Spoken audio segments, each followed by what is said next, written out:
عليكم البنات، شراكم شحوالكم؟ انا في نعمه والحمد لله. غالياتي على السلات اليوم جبت لكم هذا الصندوق الصغيرون اللي فيه بحين كبار.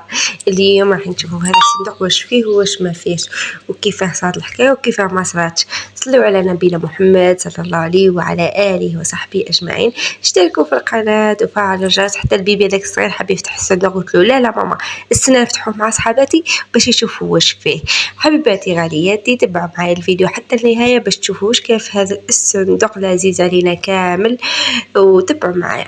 هيا جوز تريدة حنا مرحبا بكم في كوزينتي المتواضعة حبيباتي. يا ديما دوك ما عندي متاع العشاء يقعدوا لهيت هكا مغسولين نرجعهم لبلايصهم ونجي ندير الغدا. هذا ما كان ما عنديش بزاف شغل الحمد لله يا ربي، ربي كثرها نعمة علينا وعليكم.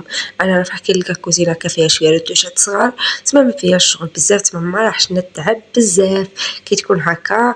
روحوا تشوفوني شوي هيا معايا روحوا تشوفوا صرصوره تاعكم جديده اللي ما تعرفوهاش. راح تشوفوني دوكا نوريكم صرصوره اليوم راح نفاجئ لكم.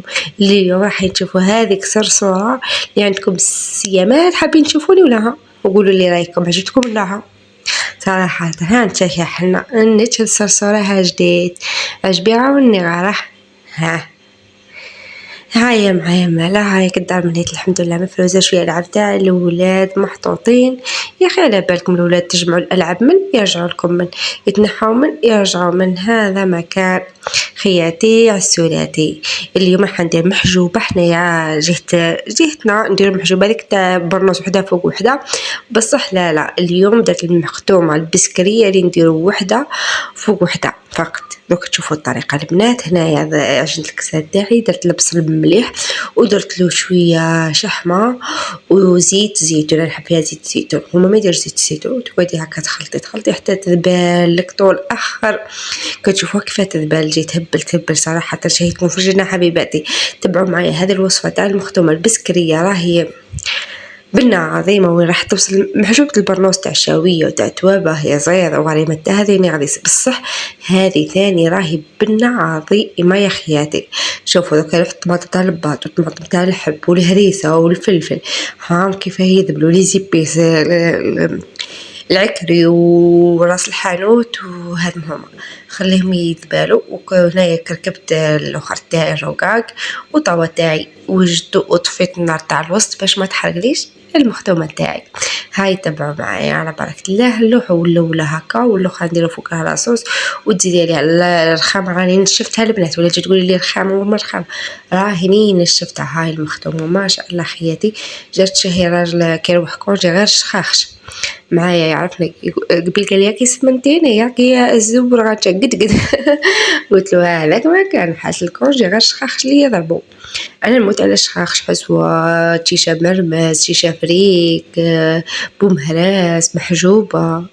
انا هذا ما ندير هذا من الاكلات نحبهم صراحه. ما على بالش كي تربيت شي بسكره وسما جهتهم ليت هكا يطيبوا مع صحاباتي الوقت هذاك طول يجيبوا لي الماكله هذه كنت نموت عليها. هيا مع شوي وتعلمت ماكلتهم ورجعت نطيبها. كي تزوجت اي الزوج رجع يحب الماكله تاع البساكره يقول لي طيبي لي المختومه طيبي لي محجوبه. المهم هاي نرجع للصندوق نتاعنا البنات. هذا شويه من ذهوبات. نحكي لكم قصه الخاتم اللي ورثتها من عند عجوزتي ربي يرحمها. كي توفات حكموا هذاك الذهب نتاعها راح يبيعوه. اي ما لا باعوه بقيت الخاتم هذه خاتم بقيت ما خيرها الزوج من الذهب اللي بقى. قال لهم هذه انا نشريها عليكم داوها للساغي وزنها وشراها زوج كادو لي قبل ما يديني العروسه. ونهار الزواج نعطاها لي كادو. قال لي كنت ناويها بكري لمرتي ما نمدها لها كادو ريحه بميمتي. او هذيك الخاتم قال لي ما راحش تتباع وما راحش تتنحى من يدك. انا صراحه من يدي نحيتها نخاف عليها نحافظ عليها. هذه خاتم شاتها زوجتي لاكاس من عند الساغي كان جايبها من السعوديه بعتها له وحده تاع ما شاتها من السعوديه عاود بعتها انا في الجزائر وشاتها جوزتي. قال لي نهار كي رحت شراتها راح معاها راجلي وقال لي نشوفها لما كانت فرحانه بالخاتمه. قال لي هذه الخاتمه شكون كانت فرحانه بها. قال لي على بها ما بغيتش نبيعها. المهم خاوتي واش رايكم في الخاتم عجبكم ولا لا ردوا لي رايكم. انا صراحه الخاتم هذا عزيز عليا مادام هو عزيز على راجلي. لا اله الا الله محمد رسول الله. دمتم في رعايه الله وبركاته.